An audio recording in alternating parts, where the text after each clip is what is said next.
Hey kids, Michael Weldon here. Now I know time's a little bit tough at the moment. We're not spending as much time with our friends. We're not sort of outdoors as much, but I think that means it's a perfect time to start cooking. Today's recipe is from Stephanie Alexander Kitchen Garden Foundation, and it's designed to support kitchen garden kids at home. So let's start cooking. And this is my mate Ryan. Ryan, how old are you? 6. And do you love cooking? And pizza? You like pizza? I reckon we should cook some pizza. So what we've got here is a few ingredients. The first thing we've got is some warm water. We want it to be nice and warm, so it helps our yeast puff up and bloom. So what we're going to do is we're going to put our yeast into our water. So the yeast is that one there, Ryan. You want to chuck that in?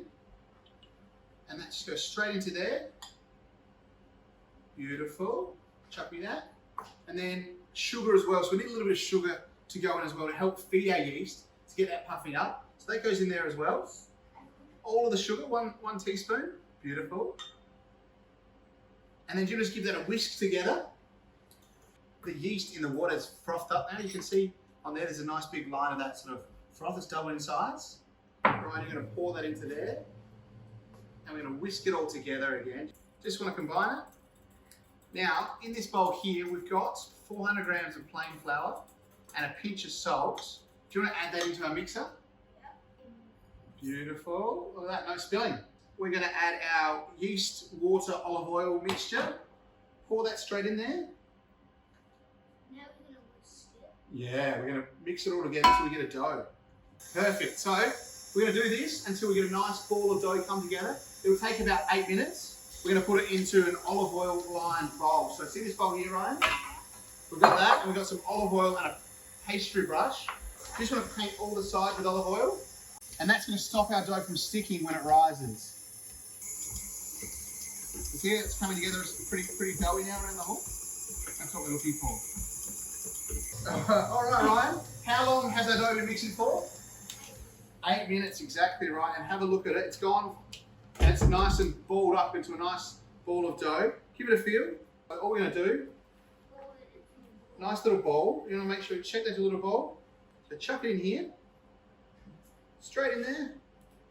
So what I'm going to do, I'm just going to cover it with a tea towel and leave it somewhere dry and warm in the kitchen.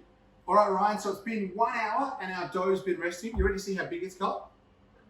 Let's have a look. How good's that? So I'm going to take it out of the bowl onto our bench. I'm going to get you to knead it. So you can put it on the bench and push it around. You can be a bit strong with it because you want to work all the gluten in that bread so it's nice and firm. All right, so all you want to do now, just roll into that nice ball.